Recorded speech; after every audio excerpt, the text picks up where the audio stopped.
All right. Liv, thank you so much for being on the show. I am so excited to have you here. So thank you, thank you, thank you.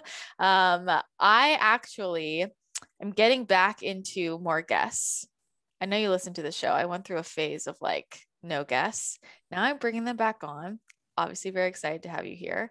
And before this, I was just tuning in and I've decided I want to start with rapid fire questions. So you're going to be Oh, the first person.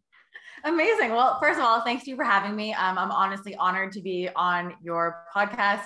It is definitely one of the ones I listen to religiously. So now I get to hear myself on your podcast, which is going to be a fun Yeah. little, yeah.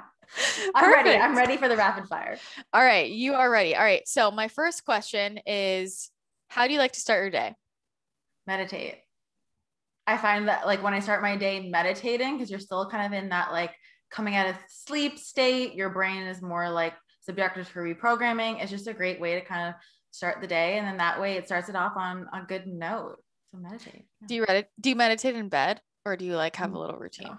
I have to get up. If I'm still laying in bed, I'll just fall back asleep. So I have to like sit up and go to my couch. I can't otherwise. Yeah. Back to sleep we go. Okay. So you meditate. What time do you wake up? I don't set an alarm. So whenever my body wakes up, I'm trying to get more like honoring it. And like Yeah. some days at 6, some days at 7. Who knows? It's whenever it signals me. Also depends on how much they've kept me up last night, astral traveling. That also depends. There we go. Yeah, that can be a problem. Um, so then what do you do after you meditate?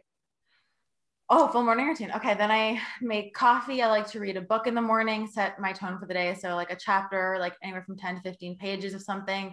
Normally like motivational self-help, learning something. I'm not really into fiction books. So it's normally like either spiritual manifestation, something like that.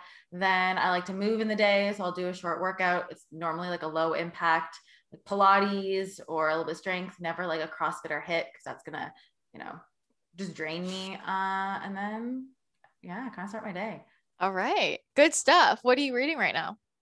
Oh, what is it called? It's one by the Esther and Jerry Hicks. It's like the art of allowing, or no, Okay. something about the deliberate intent, the power of deliberate intent. I haven't read that one yet. And I've loved the other books. And something that I'm trying to like work on is allowing more. So I feel like this is like, oh, right up my alley. And I'm halfway through and I really like it. A lot of good reminders in there. Okay. I love that. I haven't read any books from Abraham. So I'm going to send you my book when it's out and then you can read Oh, it and let me know like I'm so excited for your book. Let me tell you. I'm excited. I'm super excited too. Yeah, it's going to be great. So yeah, you can like see how the difference is in different, because those are all channeled, right? Yeah, I believe so. Yeah. Okay. Yeah. So, okay. Awesome. Okay. Next question. What's a product you're really into right now? It could be food. It could be clothes. It could be skincare. It could be crystals. It could be whatever something you want to give a shout out to that you're super into. You're gonna laugh because I'm really into Organifi because of you. This is not sponsored. It might be. I wish. Like you talk about it all the time, and I was like, okay, if Christina's talking, the amount of stuff you've gotten me into that, and I'm just anything you recommend, I try. But honestly, it's a game changer. I now start my morning. Oh, I meant to mention the Organifi. I guess my morning routine, but that was like after I get ready and shower. But like that or the red juice, they're so good. And I love the ingredients. I love the red juice as like a caffeine free in the afternoon. So I know that you talk about that. So people listening are going to know, but this is me telling everyone listening that they actually are legit. They are that good. And it's by far the best green juice I've ever tasted. And you know, you've probably tasted like as many green juice powders as I have. And like, I have a high tolerance for bad tasting things. Same. And like, no. I know. It's like people like us. I'm like, I could eat dirt and I think it tastes really great, right? And so if something tastes bad to me, it's not good. And a lot of green powders are not good. I feel such a distinct shift in my vibration when I drink Organifi. Like it is palpable. I'm drinking chocolate gold right now. I have leftover. Yeah. Yeah. I have it. So there we go, everybody. You've heard it from Liv herself. I'm not just making this up. You're not. But I do think part of the intention of like why we feel like the change of vibration is also like the founder behind Organifi, like Drew Canoli. I feel like just his resonance and his frequency and his intention behind the product is also so different. And I think there's the power behind that as well. It's like how the food we eat or the animals we eat, you can feel the power and the energetics behind that. I think you feel his energy, his mission, his values that come through the product itself. Yeah. Oh, This is not totally. No, totally. But that's why, like, you know, when with the products that or the companies that sponsor me, like I talk about the brands, like so much of what I'm looking for in a brand is I like to get to know the founders and the why and the mission, because it's true. It like that literally bleeds into the quality of the product themselves. So I totally feel you. So we'll get more into the vibration of food, I'm sure, in a bit. That leads me into question number 3. What is a topic you're really into right now? It could be something you're covering in business, but it could be just personal. Like, what are you just like really into thinking about, Googling, podcast listening to? What are you into? Understanding more astral traveling and how to like remember things more, and how to like deliberately like lucid dream or deliberately like leave your body with an intention to go somewhere versus like letting them control everything. So like setting the intention before I go to sleep, I'm going to go here, there, like how we leave our body, what we can do, what we can't do, and like the realm, and like what part is dreams, what is not dream, how to decipher, you know, when you're astral traveling versus when you're dreaming, when like it's actually your mind just playing out your subconscious fears, etc. I actually read a book. It's how to astral travel in something dimension. Anyways, I found it really interesting. But I think that whole realm is just the fact that we go to sleep and there's so much we don't understand about what the hell happens to us when we go to sleep for 8 hours. Like if you think that we stay there, there's so much we don't know. And Googling everyone's theories, what we can do, what we can't do, what it all means. I just think it's so interesting. It is. Well, and I forget who was talking about this. I was just listening to somebody talk, and they were saying, you know, it's such bullshit that, you know, we have all this stuff going on in dreams and we just like kind of throw it out of like, oh yeah, you're sleeping, you're not active. We're like more active there than we are here. You know, there's so much in dreams. I think this just goes into like all of the things that we are that are downplayed, that are actually of the utmost importance, because what would that lead us to understanding? So yeah, you know, like there's so much work that can be done in the astral, so much healing. I feel like that's coming up big time for a lot of people. Like, you know, sometimes in dreams, which may or may not be astral traveling, depending on what the person's bringing up, but like sometimes clients will be like, I don't know why this keeps popping up for me. I thought I was over this. And it's like, sometimes it's coming up because it's literally clearing, healing in the dream itself. So, I mean, you can become a different person when you go to sleep. I always say, like, you know, put that time to good use. When you go to sleep, set your intention. What's the work you're going to do? What are you going to clear? What are you going to expand? What are you going to create? And like, you can wake up and have done so much work when you're sleeping. So very into it. Love that. Love that. Okay. Last question. You can choose any of these or all of them if you know all of them. Do you know a human design, energy type, authority profile, astrology, and or Enneagram? Okay, I'll just say all the ones I know because I don't know I haven't memorized my human design breakdown, but I am 100% a projector. And oh my God, when I learned this, game changer. I recently listened to your human design one. I think it was a couple weeks ago, how all the things you listen to. Now I know my digestion type, and I was like, oh my God, this is so interesting. What is yours? Buzzing and nervous touch, which is interesting. Oh, because like we always hear like, oh, make sure you're in a calm space, everything like you're just eating. But apparently for me, no, I'm supposed to be eating in a very excited way and preferably standing up, which like I never would have done that. Like it's just crazy. Yeah. So, I find that also learning that I was a specific manifestor in human design also changed things for me. So on that, I'm also an Enneagram 3, which that resonates a lot. And I am a Sag rising and Sag sun, which I'm very fiery and blunt. So that's very accurate. But then I have a little bit of a grounding Taurus moon, which thankfully keeps me grounded, because otherwise if I was full fire, I'm already enough fire. Yeah, I see that. Do you know your North Node? No. You should look into that. You'll get really into it. North Node stuff is super, super interesting. I think you'll really like that. Okay. That's so interesting because I would not have guessed you're a projector. Everyone says that to me, like, how are you a projector? The amount of stuff you do is like a generator. And I think it's like, I want to be a generator so bad. And I have the ambition of a generator, but the capacity of a projector. And that's like one of my life lessons, is to learn how to be a projector. Well, the thing is that, I mean, I wouldn't say any type is more or less ambitious than another, right? Like you can be very ambitious and be any type. I think that, and there are some projectors that, you know, the suggestion to work like 3 to 4 hours, I feel like there's so much room. That's just like a generalization, but there are projectors who really can energetically handle like more work. So I think there's that difference between people, but also, you know, what if you could work less hours, but create so much more and bring so much more in when you're actually, you know, it's like, I don't know. I'd be curious to see. I kind of already told you that early, like before. I've like, maybe you should try this. But yeah, okay. I just like to learn about people. The Sag I can see, love that. Yeah, look into your North Node. Okay, good stuff.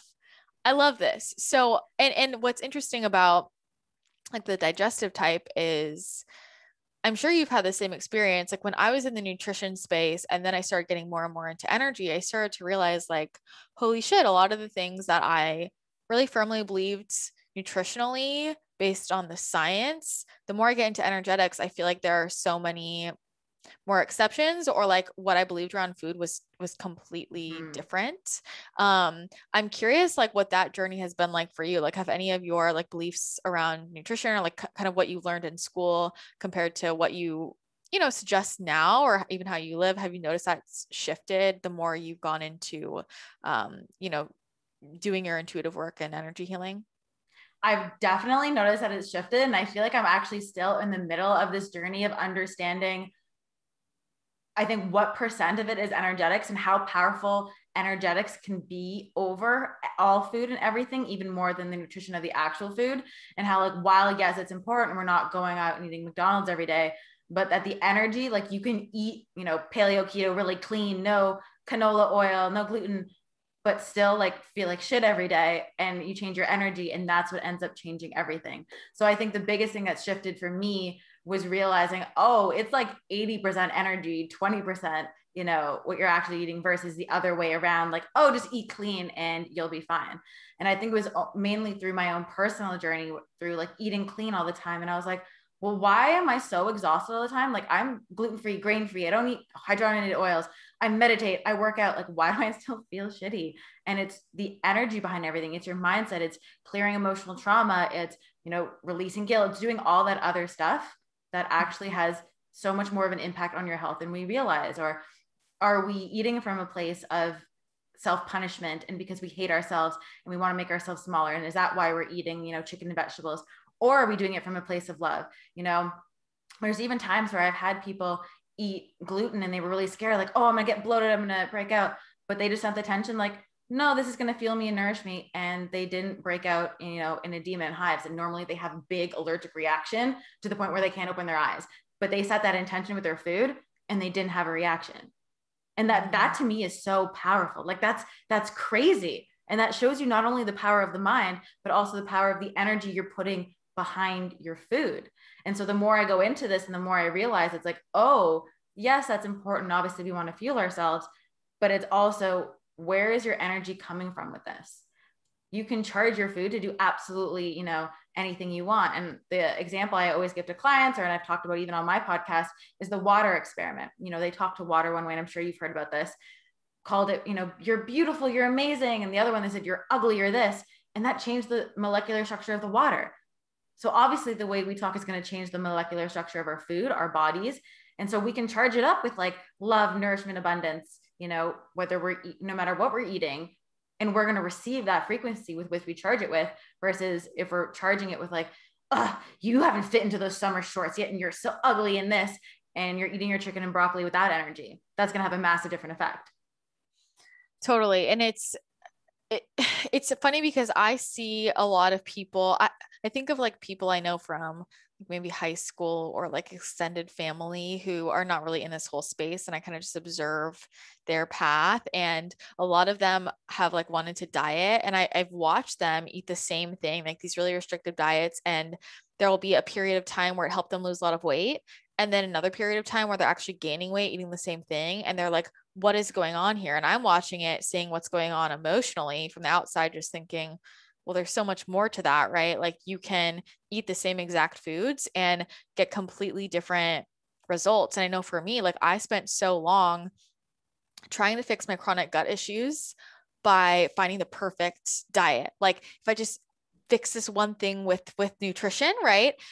And I could eat the same thing every single meal for like 3 years. And I would have some meals where I had a horrible reaction and others where it was great, and I think that can be really hard for people to accept. Do you find that with a lot of your clients, like actually getting them to believe that?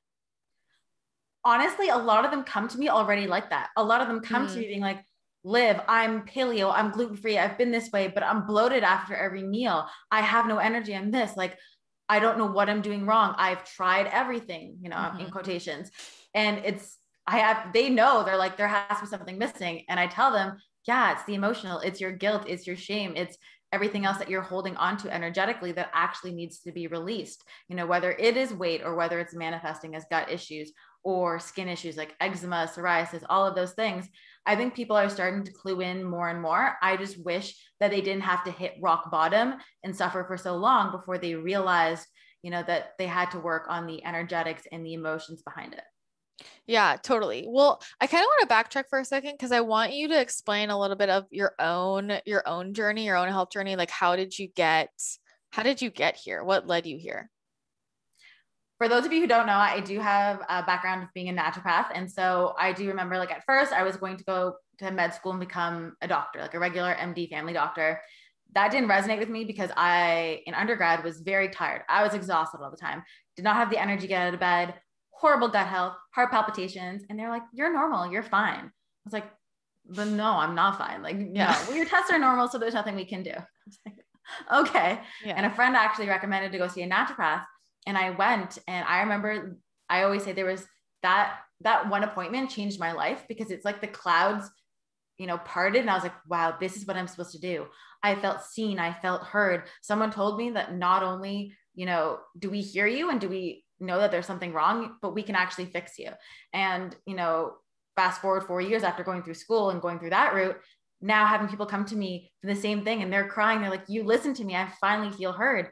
I'm like, yeah, because unfortunately, they're not trained in the same stuff we are. They unfortunately have outdated information. And so by me healing myself and going through my own journey of like, I realized that like, they don't have all the answers and I wanted to get to the root cause. I didn't want a Band-Aid approach for, why I was breaking out or, told like, oh, you're tired because you're in college. I'm like, well, no, like I can't get out of bed. Like that fatigue is not normal. I can't eat anything without being bloated. Like that's not normal. And so that really inspired me to, get to not only the root cause of my issues, but then shifted me to be like, okay, this is how I want to help people. I want to help people by getting them to the root cause because I don't want other people to be in my position and to be told that like, oh no, you're fine. You just have to live that way. So then went to school, kind of graduated school. And I'd healed a lot of my issues. Like I wasn't as fatigued anymore. I kind of healed more of my Epstein-Barr, healed my gut health. But of course, I felt like there was a puzzle piece missing, that I was never fully 100%. And it wasn't until I started doing like emotional release work. And I mean like crying a lot and releasing a lot of like guilt, shame, childhood stuff, setting better boundaries, protection, that I realized like, oh, this is what I was missing. Because I remember crying in the mirror so often, like, I eat clean, like I'm gluten-free, grain-free, and I look 6 months pregnant every day in the mirror. My face is breaking out. Like I don't eat dairy. Like there's no reason why this should be the case. And I felt just so anxious, so almost like I never was like clinically depressed, but like the fact that I was like so upset with my appearance obviously impacted my confidence. And I'm like, well, who am I to be helping other people when I feel like shit?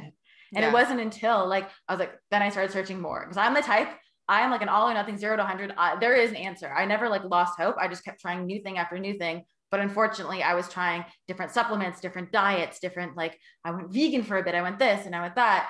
But it wasn't until I, honestly had a spiritual awakening and started becoming more like emotional, energetic, that I started to see, oh yeah, it's because I have guilt. Oh yeah, it's because I have shame. Oh yeah, I need to release, like, love myself more. And, all that stuff doesn't come after you love yourself, you have to love yourself for your skin to heal, for your gut to heal, and all of that.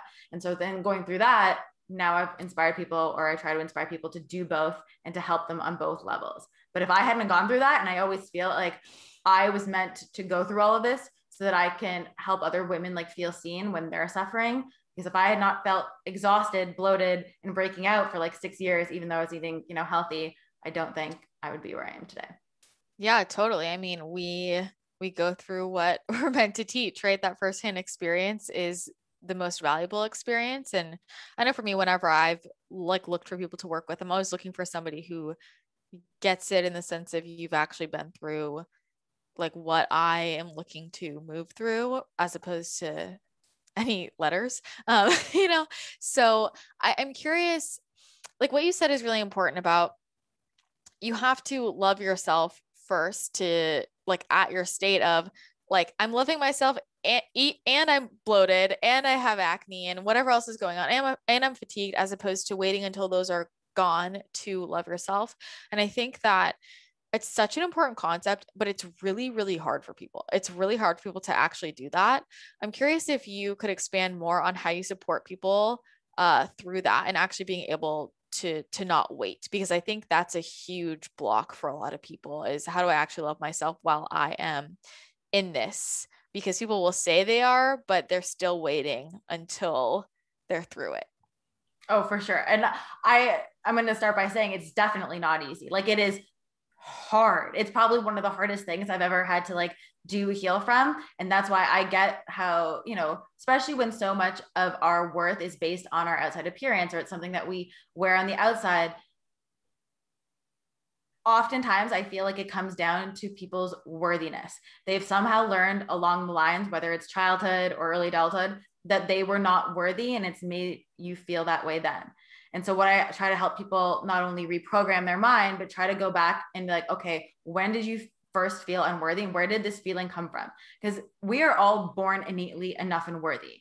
Like we are worthy because we are born. And it's only things that we've learned throughout our life and our usually childhood and early adulthood that has made us feel not worthy, made us not love ourselves, whether we compared ourselves to Sally's body, or she was this size, or they had this skin, or this hair, or these grades, or this college, or this material goods, whatever it is. And helping people get back to basically putting their blinders on and understanding that their worth doesn't come from being something or doing something, and it's because they are. And it does take time to kind of reprogram those beliefs. And first step is honestly being aware. Like I help people just be aware. People aren't normally even aware of the fact there's like 20 different types of like negative self-talk. Self-talk is not just like, oh, you look fat. Self-talk is also not being able to take compliments. Negative self-talk is downplaying yourself. There's so many different ways that we engage in that we don't even realize. And so the first step is honestly being aware. And I help people just even be aware of how often they're doing it, because they may not even realize. They go through the day probably saying 20 bad things about themselves or not accepting compliments, and they don't realize that all of that energetically adds up. So I try to even get people aware, like, okay, when are you doing it? And let's just like be aware first. Then we get into the reprogramming and figuring out, okay, what is it that makes you feel worthy? You feel worthy when you do things, when you are things, and getting them to realize that, they are worthy because they are born. Can you share like perhaps some of the ways that you were before engaging in negative self-talk that you didn't realize? And then, like what you realized makes you feel worthy, like just as application example. So like, for example, I never used to be able to receive compliments, or I'd brush them off, oh, your hair looks nice. Oh no, it's like 5 days old, or no, this, no, that. I've dismissed myself.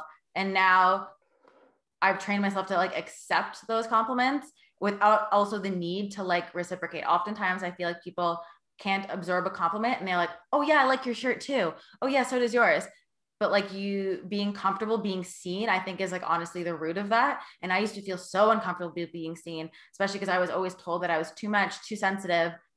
Also later realized that I was sensitive because I was an empath and just couldn't handle my emotions.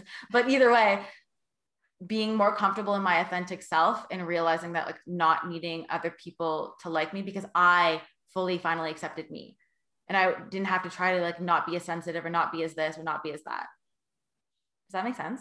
Yeah, totally. I think it's just helpful for people to hear, and I think it's like it's just bridging these gaps for people. It's like this awareness and then like actually feeling worthy and like what makes you feel worthy, you know? But I think that the awareness thing is really important. Like what you were saying about downplaying, I think that's such a common thing that people do. Like we're so many people are afraid of being too much in general, and they don't even realize it, but it's all these ways that we play small.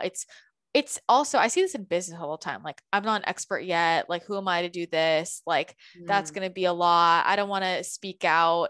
You know, all these are all places that I mean, this is energetic constipation. This is keeping ourselves small. And so I think that's really helpful to reframe like what negative self-talk is, because I know there are a lot of people who you might not be thinking like, oh, I hate myself. Oh, I'm fat, whatever it is. I don't know. I don't even like saying that. Right. Like, but it can be showing up in other behaviors and actions. I think that's really powerful.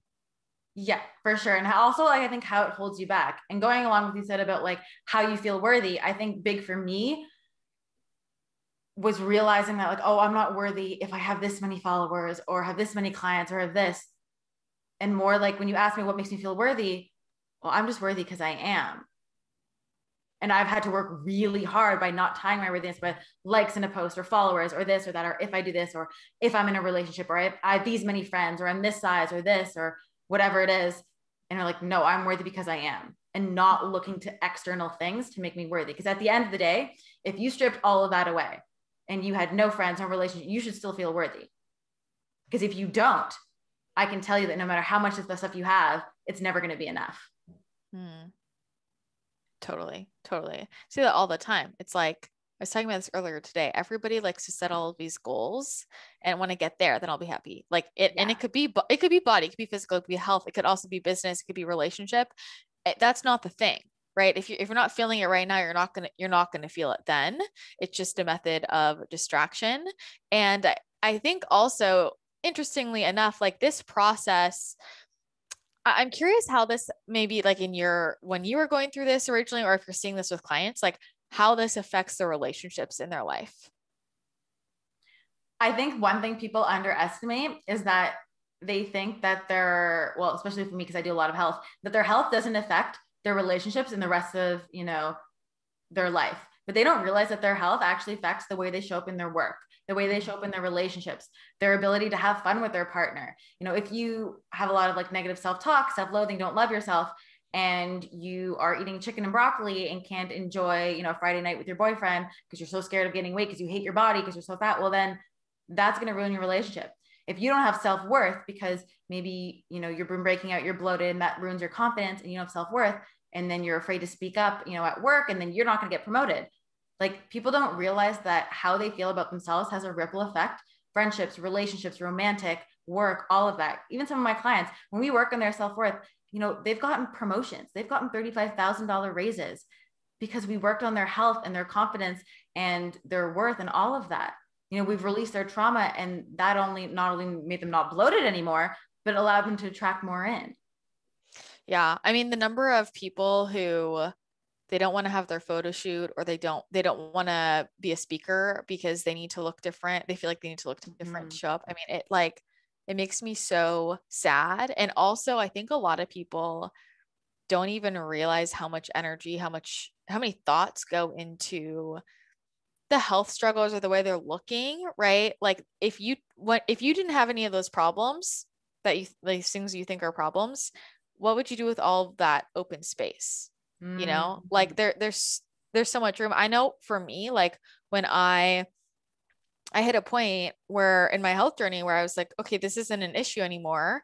And I realized, holy shit, I was spending like 80% of my day thinking about health related things. And if everything's chill there, now what do I think about? Right. And I think that's also a reason though, that some people,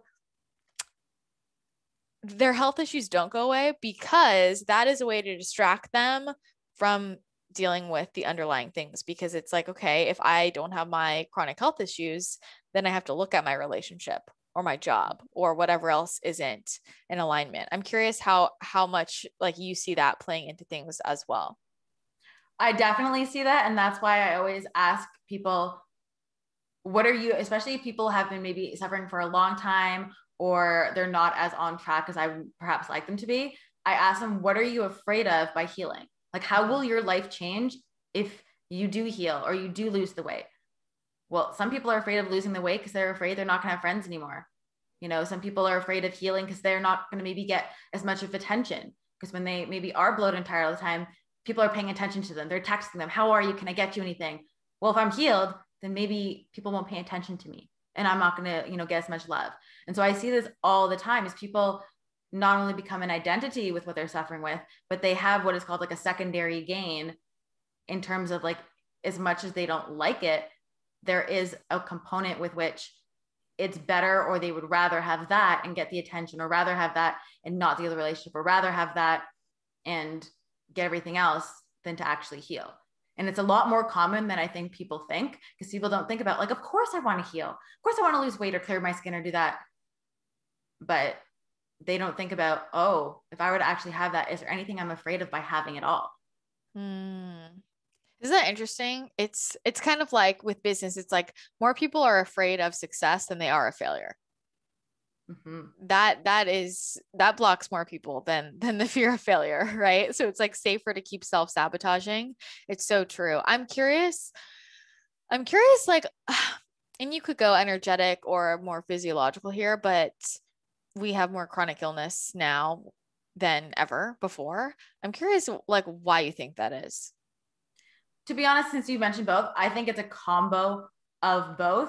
Obviously, like our food isn't the quality it should be. We're not eating the same food grandma ate 50 years ago. So don't get me wrong. That's a component. Our food is modified, chemicals, all that crap. But I think the more important thing is that we're very stimulated. We're filtering through so much more information than we did like 50 years ago.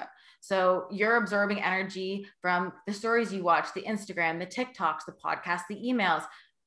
We're filtering through so much more energy, and there's so much more for our body to process stimulation wise. So no wonder like our nervous systems are jacked up. So yes, we have inflammation from the canola oil, you know, that's in so many things, but we're also inflamed because we're being so stimulated by so much energy that people are not protecting their boundaries. There's so much like energetic gunk that we're not working through our emotions, that we're taught, you know, hustle culture and go, go, go. And we're holding on to guilt and shame that we're not, you know, releasing from childhood. And there's so much more to compare ourselves to. And I think there's so much more, I don't want to say bad, but so much more opportunity for things to come into our body energetically and physiologically nowadays, that it's really, I think, a matter of being able to process through all of that and being able to actually metabolize not only physically, but energetically, all this stuff. Yeah, totally. I just made a video about, like, I was channeling around some things with chronic illness, and the thing that, it was Archangel Raphael. What he brought up, he was like, if you think back to when you're a caveman, you're not built to keep tabs on thousands of people, right? Like, I mean, really, like, how big was the group you were with?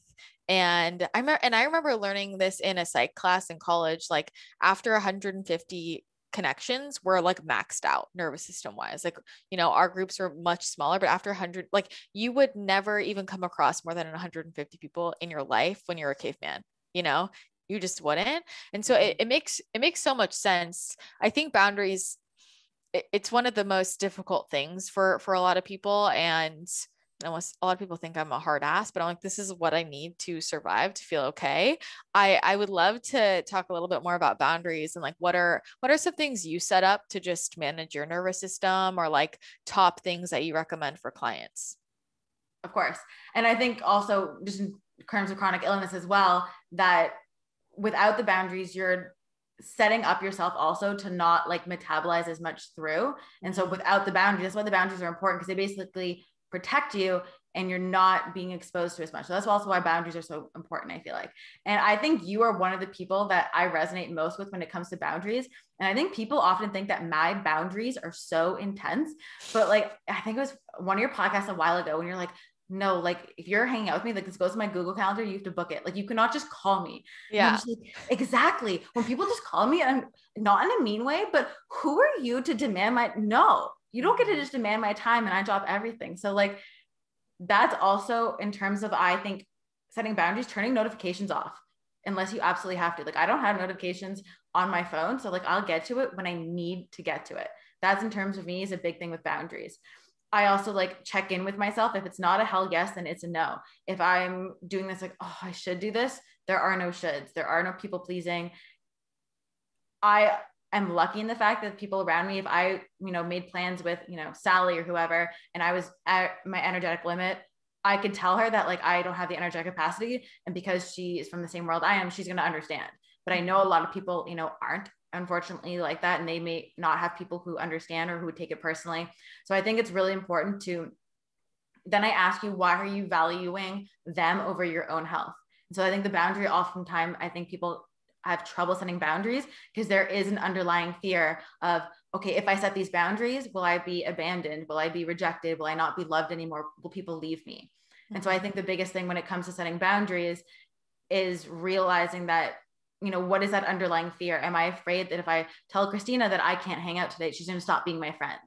Mm-hmm. So what is it that you're actually afraid of when it comes to setting boundaries? Because if not, anytime you set a boundary, it's going to kind of set off a trigger cascade in your body where you're not going to even feel good about doing it because you're going to be scared of being left, abandoned, whatever it is. So I think doing that in terms of setting boundaries to get to the root of why you have trouble setting boundaries.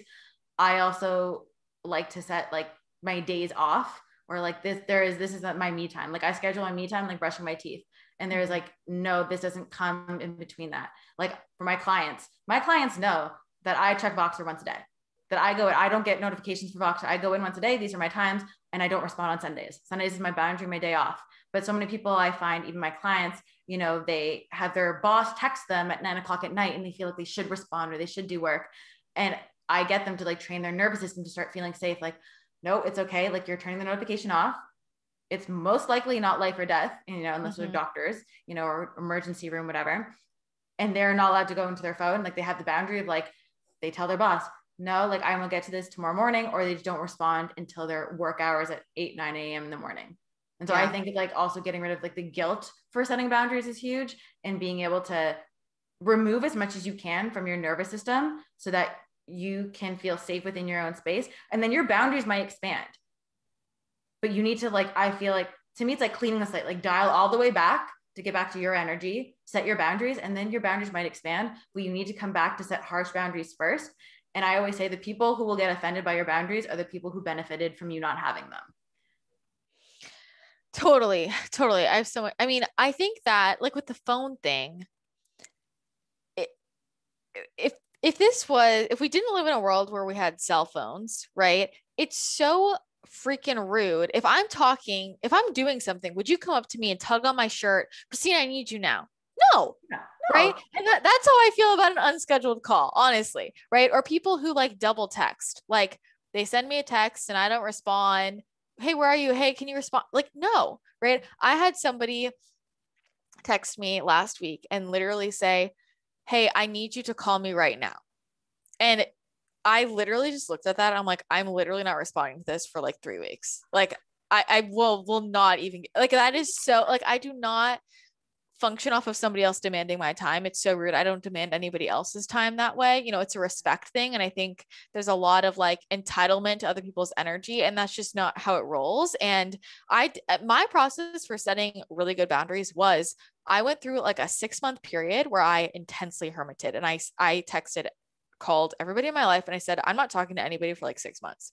So love you, but peace out. And I literally was in my bubble for like 6 months, and then I had to slowly reintroduce. It was like an elimination diet for my life, So totally resonate with all of that. And like, even when you're just saying, it's like, it's laughable the way, like when you're saying like, are you afraid if you say, no, I can't hang out, that they're going to not be your friend? I'm like, it's a joke. Like if I told somebody, hey, I can't hang out, I'm tired, and they said, I don't want to be your friend anymore. That is a joke. why would I be friends with you? Like that makes, it's so ridiculous. And as somebody who also on the other side of it, I work with a lot of people who are that person that has a million friends. And I get to see the back end, and I get to see that they're exhausted, they're tired, they're unhappy, they feel like shit, and they are afraid to set boundaries. They're afraid to lose their friends. Everybody depends on me. Yeah, I always go out. Yeah, I'm the person that always shows up, and they're falling apart internally, you know? And so I think sometimes people look at that kind of lifestyle and idealize it, or they want to be that person with so many friends, but you don't know what that person is feeling like on the inside. So I'll just offer that as well. And I like what you said about entitled. And I feel like not in like a mean way or way, like I think it's just a byproduct of the way, you know, the last like 5 years have been, that people just feel entitled to your energy with Instagram and this and that. There's just so many ways to access your energy. And I think unless you struggle with boundaries, or maybe if you struggle with like being an empath and just absorbing so much energy, you just think that, yeah, like, of course I would just text or call you whenever I want you, or email you or DM you, or maybe all 5 at once. I've had people DM me, text me, and then email me, and then email me 5 minutes later because I didn't respond. And I was like, yeah. Oh my God, like, you've got to be kidding me. I've had that too. I have had that too. But those are the people that don't have, like, they don't have any boundaries themselves, you know, and I have seen my boundaries empower people that I never would have expected to set their own, you know? And so we have to realize it's a cycle. Like in the workplace, you know, I've had people like, I'm afraid with the boss thing. That's a common one. And I'm like, but what if what if you were like, you just didn't answer your messages after, and that actually empowered your boss to set their own boundaries, and then the whole work environment shifted for the better? Like, let's think from that angle, I think more so. I am curious, like, I think the other part of this though is the intuitive awareness, because I know the more I've opened up intuitively, like, I mean, my boundaries got to be strong, because we were talking about this. It's like, I don't need to know your wounds at the dinner table, right? I don't need to know all of that. I'm curious, like, a little bit more about how you started getting into doing Akashic record readings, and like how that ties into your work in nutrition with clients.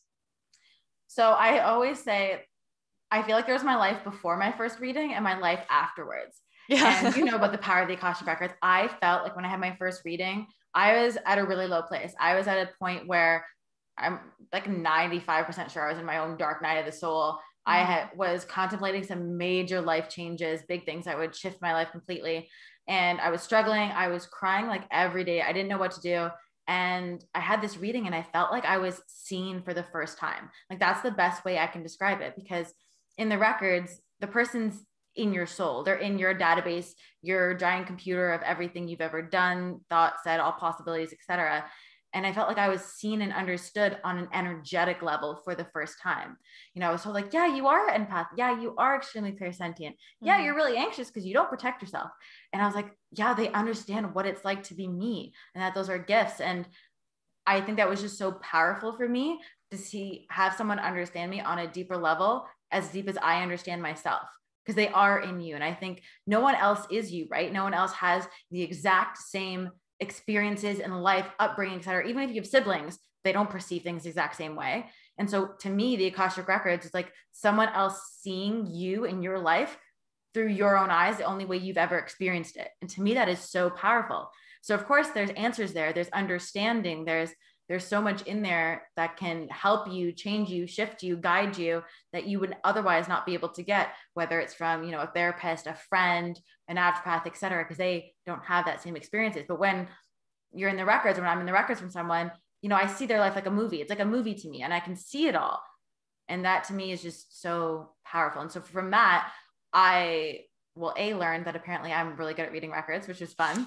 Yeah. Started reading records, and the more I practiced on people, the more I got insight as to all the energetic things behind the health things they were suffering with.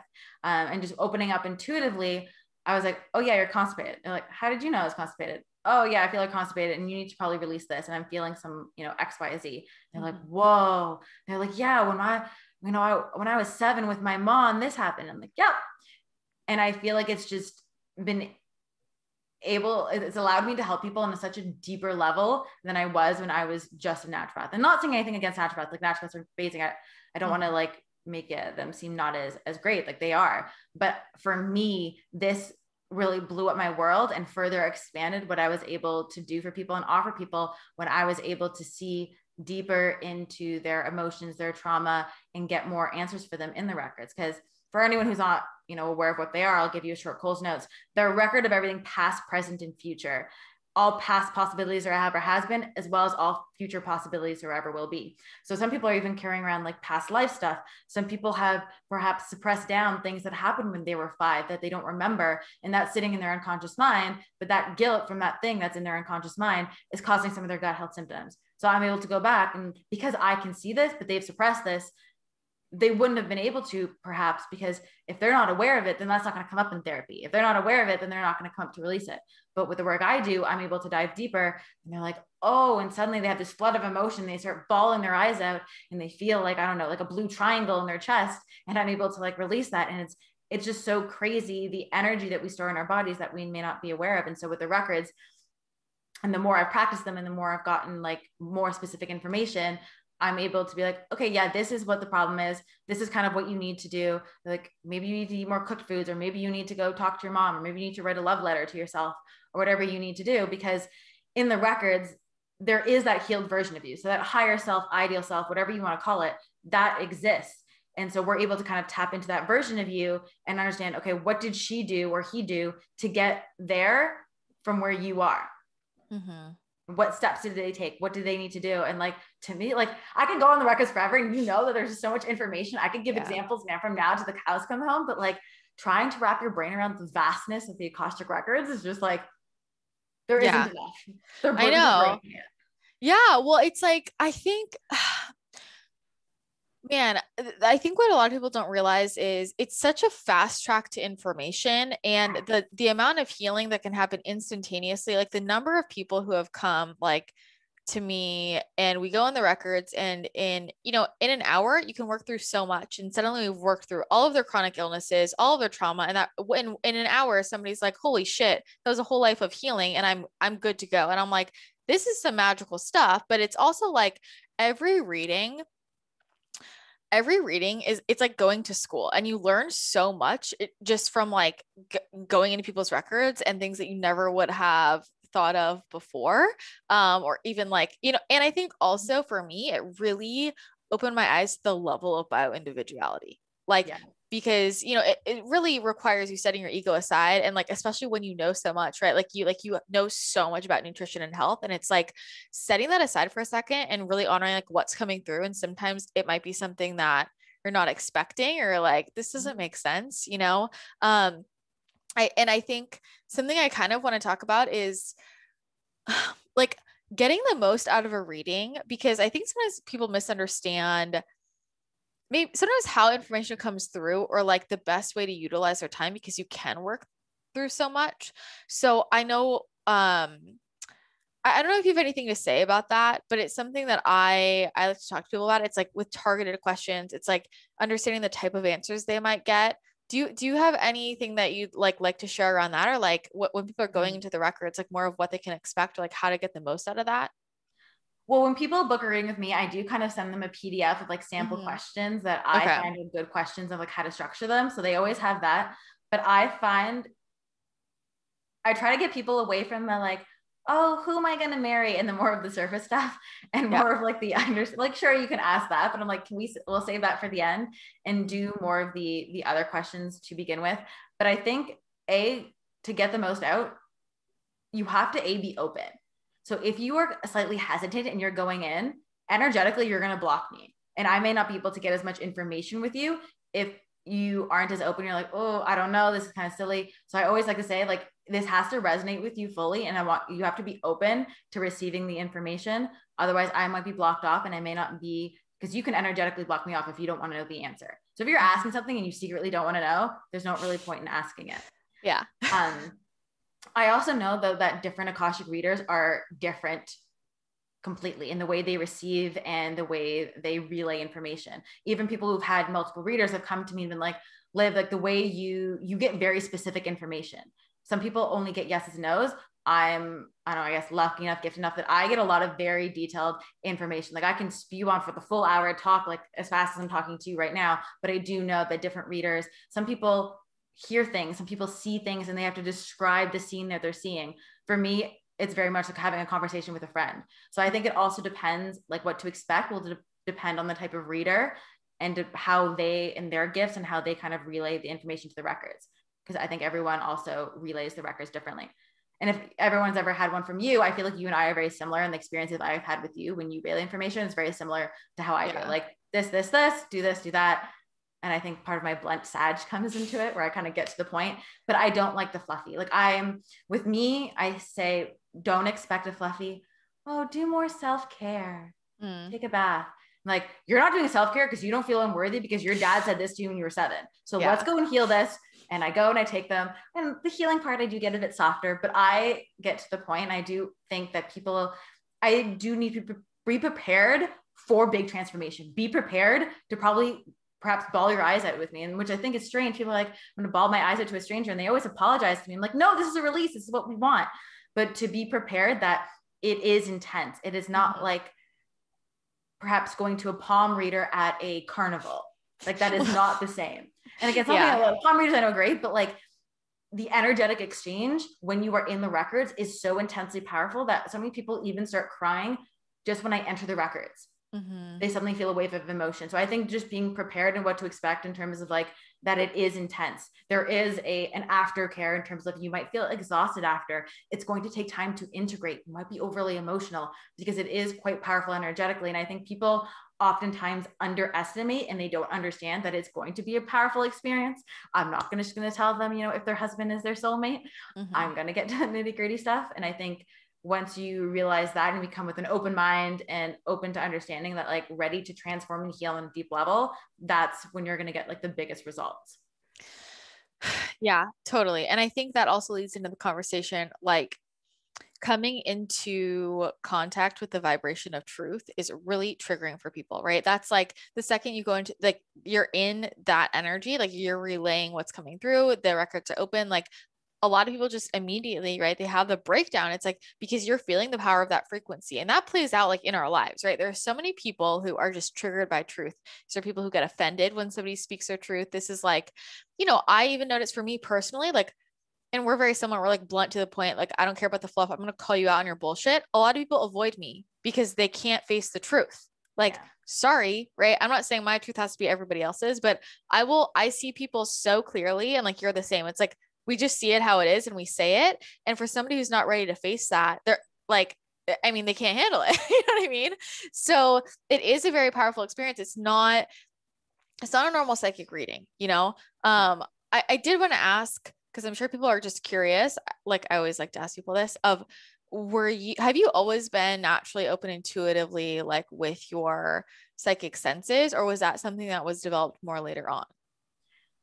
I think it was always there. I just think I wasn't in tune with it and I didn't have the boundaries enough to understand it. Like, I know I've always been very sensitive.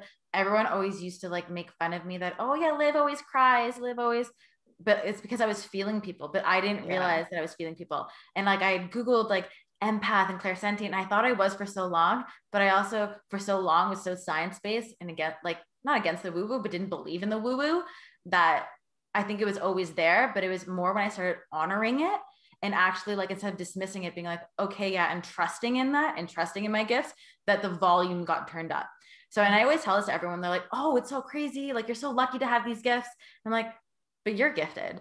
Like, you're psychic. Like, everyone has like different, maybe you're more clairaudient than clairsentient, but everyone has different gifts, psychic abilities. It's more about turning the volume on. And I think a lot of us had the volume on when we were kids, but through societal programming and this and that, you were told that it didn't exist. The things you were seeing are the beings, or maybe when you saw grandma who'd passed away in the corner, mommy said that she wasn't there, but that's not true. She probably was there. So we tied, the volume back down.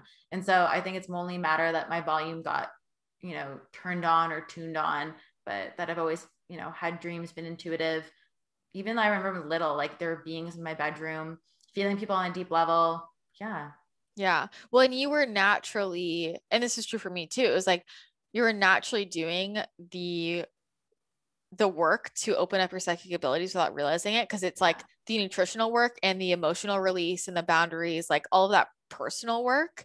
That's what opens you up intuitively. And I think that's something that's really hard for people to wrap their heads around. So many people come to me wanting to open up psychically, and like, I can give you exercises, but at the end of the day, the thing that's going to open up your gifts is all of this, like the personal work. It's more about the vibrational work overall. And then your psychic gifts just open up as a byproduct, which you know, a lot of people just, again, they want the quick fix. They're like, what's the supplement? What's the exercise? Like they want like one thing they can do to open up their gifts. And it's like, it's literally already there. We just have to remove things that are blocking it and trusting it. Right. Which really mirrors their trust in themselves. So for anybody listening, just letting you know. No, and that comes up in every reading when I tell people, oh yeah, you're clairsentient, you're clairaudient. They're like, oh really? I thought so. I'm like, well, do you get ringing in your ears? They're like, yeah. I'm like, yeah, that's what it is. Oh, I thought everyone had that. No. Oh, I thought everyone knew this information. Oh, I didn't know. No, trust it. That's, you're special, you're gifted, trust it. And the trust thing comes down. I think it's also because we've, unfortunately, I don't want to say we've been programmed, but learned to trust outside sources more than ourselves. And I think the more you learn that trust comes within yourself, not from, you know, outside, that your intuitive gifts are naturally going to open up, because that's your intuition. If you're going against your intuition, if you're not trusting that, well, how do you expect that to open up? Yeah. Like, oh, how can I open my third eye? How can I be psychic? Trust yourself. But if you're not trusting yourself in your work and you're trusting yourself in this and you're not doing the work, well, then how is that going to open up? Yeah. I mean, it's literally building muscle, right? It's like wanting to build certain muscles, but you're never focusing on building them. You're just like, I hope that it's like, you have to use it, you know, you have to use it to build the muscle. So I'm curious, like, as we get to the end, I would love to hear more about, you will probably, by the time people listen to this, be an Ahai 7D energy healer officially. Yes, one of the first in the world. So exciting. So wow. I would love to hear kind of like your experience with that, how that's shifted you, like what you've been noticing with the practice clients, you know, as we record this. Yeah, I just kind of want to hear your experience with it. I'm so excited that you asked, because I get so excited to tell everyone, even in my day-to-day life, about high energy. I'm like, no guys, like, you do not understand. I'm not just saying this, you know, to, you know, stroke Christina's ego or anything like this. Literally, it is the most powerful energy I have ever felt, ever. And like, I've had so many sound healings, Reiki. And I remember the first time I signed up for one of your group ones, and I was like, Christina's amazing, I'm sure it's great, I'll just sign up. And I closed my eyes, I was like, whoa. And I was like, I was like, oh my God, like the buzzing, everything rolling through my body. I was like, this is next level. And like, the way I can explain it, or maybe this will resonate for some and not for others, it's like being on plant medicine without being on plant medicine. Yeah. And I could not believe it. And I was like, it feels like you're on plant medicine, but it's not. And it's the transformation, the before, I just, I'm trying to put it into words. It's just crazy. Like, I guess I'll explain other people's perspectives when I've been practicing on them. So I've done 5 now, and even them have said the same thing about Ahai. They're like, I've had Reiki, I've had this is the most powerful energy. I have not vibrated or felt so many shifts or felt so many things in one session than I did with this. And the sessions I've been doing are only 30 minutes long. And for them to feel like, yes, by far, this is more powerful than any other healing I've had that was like 60 minutes or that, is intense. And I think people are also, it's a very different kind of energy. It's a very, and again, I'm going to use the words that other people have given me, very feminine, very loving, very nurturing energy. And it's that kind of energy that I feel like makes them feel like they're wrapped in a warm cocoon. If that makes sense. And they're able, like, don't get me wrong, they're able to release a lot, but they also have physical releases afterwards. Like, I've had people who've had like definite physical purges to the bathroom, you know, from the energy that released.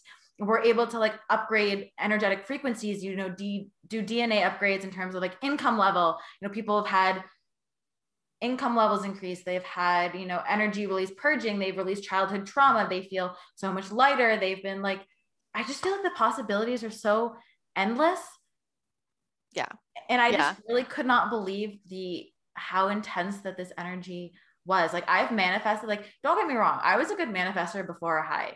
When I charge my manifestations with this energy, like the last trip when I went to Banff, I manifested an upgrade to business. I manifested a hotel upgrade, a car upgrade. It was supposed to be 5 degrees Celsius, which is very cold and snowy. And it was 20 and sunny the whole way. And I was like, no, I'm not available for that weather. It's just going to be beautiful. And I'm just gonna get all the things. Like, I charge my manifest, like, it speeds up so much. It's like any other energy healing, collapse, quantum leaped, whatever, throw in all the words you want. And it's just like that on steroids. Like, that's what it is. It's like energy healing on steroids. I love it. No, I mean, that's why I asked. Cause it's like, I think it's one thing to hear it from me, but like, I'm not making this shit up. Right. Like, and I really, especially when I first started working with it, I really liked sending it to people who have done a lot of other types of energy healing, like, because I wanted to hear their feedback and their comparison. And it was the same thing. And people ask me all the time, I think sometimes people get really confused and they think that when I'm talking about experiences or things I do, that I'm on plant medicine. I've never done plant medicine. I've never done mushrooms. I've never done any of that. Like I have smoked marijuana less than 10 times in my life. I'm not against any of that. I just haven't ever used any of those tools. I haven't felt called, perhaps because this was part of my path, right? To use this. And I have a lot of friends who come to me for sessions, and these are people who aren't super in this space, but they're the people who like to use plant medicine, and they have stopped. They're like, I literally just come to you now because this is better. This is better for me. I feel better after, and I get better results, And so I think it's another option for people.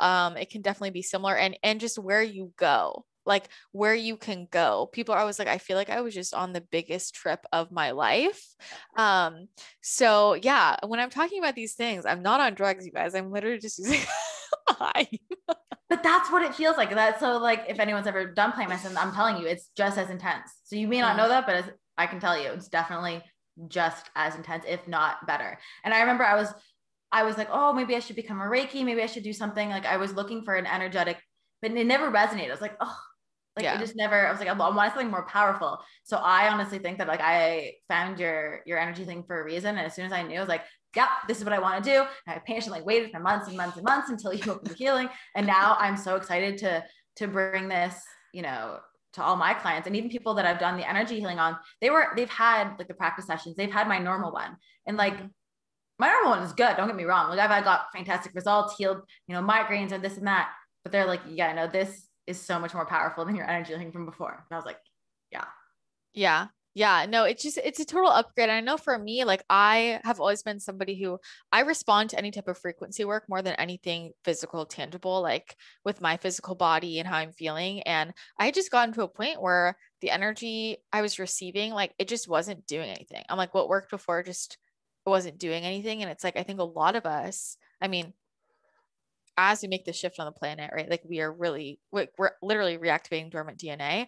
We require higher frequency energy to even make a difference, I'm curious, like, because I work in the records and I use Ahai, and like I use Ahai also to open the records, but like it's a very different type of session if I'm just like going for a read or an Akashic records reading than an Ahai session. Like I do them very differently. And I know my experience, but I'm curious, like I kind of use them for different healing purposes. I'm curious for you, like how you would decide like if this is best suited for like a straight Akashic records reading, because you can do healing in the records, like versus more of an Ahai session. I feel like I would keep them like how I do now, like a reading, which is more like a dialogue, and then the energy healing. If they wanted to do an energy healing, that's something that I would do afterwards. Like, yes, the records are healing of themselves, but the energetic exchange through like a high session is so much more intense. Like I can do 5 Akashic readings in a day. I could not do 5 Ahai energy healings. Just the amount of energy going through me, the way my crown turns on, I was like, yeah, there's no way. So I think the difference is like, to me, a reading is like where you get the information if you are curious to want to know a lot of details. And healing is where I would relieve to actually do the energetic clearing and more of like the intensive clearing of maybe what you found out in the record reading. Yeah. And the upgrades, the healing. Yeah, I was so curious. Like I was just kind of waiting for your reaction, because I just knew, I was like, I know what her schedule is like, and I know her like ability to like do things. And I was like, I was just waiting to hear your feedback about how it was going to affect your schedule. Cause I'm just thinking, I'm like, look, you do your Earth schedule, but I think you're going to have to do less sessions in a day. Oh, for sure. When I did 3 sessions with my friends at the cottage, I was like, no, like I could not do this every day. So I think I'm going to keep Akashic records as like separate from Ahai, and like an energy healing will be they're not going to marry the two, because you're right. Like I think the amount of energy I'm now transmuting, because it's such a high frequency, it's just there's no way. Yeah, it's like running an electric current. That's how I describe to people in my life. I'm like, I literally like my system will fry if I give one more session this week. So this is a no, which comes back to like the boundaries, you know, like needing intense boundaries as a healer, like as a reader. I know a lot of people listening to this, the boundary conversation, but literally realizing the energy that you're running, flowing. It's the invisible stuff that we underestimate. Yeah. And also I think people underestimate, yes, you're healing someone else, but it's all coming through you and through your body. So don't underestimate the amount of energetic capacity that it takes for you to be able to perform that. Yeah. Yeah, and totally. People underestimate that so much. Absolutely. So, okay, this has been amazing. I want to hear like, so what's new for you? What do you have coming out next? You have different offers. I want to hear like what's happening in Liv's world. Where can people work with you? What's next? So depending on when this comes out, hopefully I'll be done my Ahai. So definitely come on over. I do energy healing in general, but hopefully if you're listening to this in July or after, you will be able to see the Ahai from me, which I'm so excited. I obviously do Akashic record reading. So if you're feeling blocked or stagnant and you feel like you need answers in your life, I would point to that. And then if you feel like you just got a lot going on, both emotionally, energetically, nutritionally, and you want help with all of those realms, I would come over to my Instagram, let me know kind of what you're dealing with, struggling with, and I can also point you in the right direction of whether, you know, working one-on-one with me would be great if you have like a lot of trauma that needs to be released, or whether a program would be good, etc. But I think that's the best way, is just to come on over to my Instagram, see what's going on, and let me know what you're dealing with, and I'll let you know how I can help. Yeah. And you have like, okay, I didn't even know that about your YouTube channel until recently. And I was like, holy shit, like you've been doing that for a long time. There's a ton on there. Like how long have you been doing that? Like years?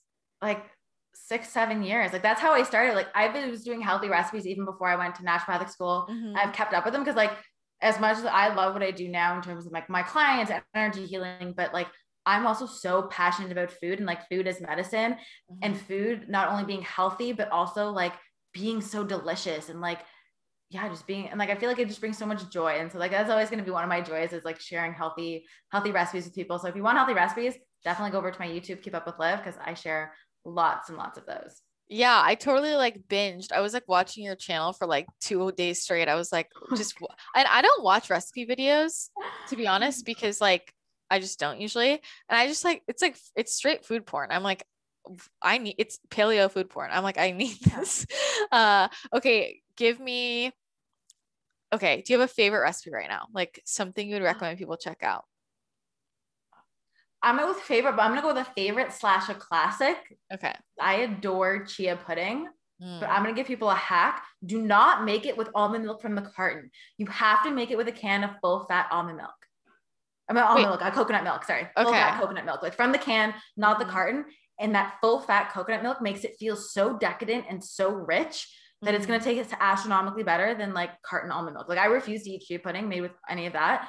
And then like you can load it up with so many different like topping combinations. Like right now I'm doing like raspberries, cacao nibs, and like almond hazelnut butter, but you can do blueberries, like, but just the chia pudding in general, it's also really like satisfying, tons of fiber, healthy fats. It's going to also keep you full, so you're not hungry in an hour. Like I like it nutritionally, but I also like being able to put on all my fun toppings and all my like nuts and like change it up. Like I just, there's something. And I think it's also like food porn when you see people with all like their loaded bowls with all their different like combos. That's what I'm loving. And honestly, I'm famous for this chia pudding. Like people have explained to me like how much I've changed their lives when they started using full fat coconut milk to make chia pudding. Yeah. And I know you're laughing, but it makes a huge difference. Okay. So I like that tip. I've made your, like, what was it? What did I make? Your chocolate. It's like a chocolate, like, it wasn't a chia pudding because it had other seeds. It was like, like a seedy porridge. Yeah. The chocolate seedy porridge. That is so good. So I highly recommend. That was on your Instagram. Is it on your YouTube too? Yeah, it's probably on both. I tend to repurpose content. Yeah. So many good recipes. So check them out. Okay. Remind everyone like where they can find you, all the platforms. keepupwithliv.com, Keep Up with Liv on Instagram. And then my podcast is the Live Well podcast, where I share everything mind, body, soul to help you live well. Hence, Keep Up with Liv. I love it. Amazing. Well, thank you so much, Liv. I really appreciate it. And thank you everyone for tuning in today. We will talk with you soon. Thanks, guys. Thanks for having me.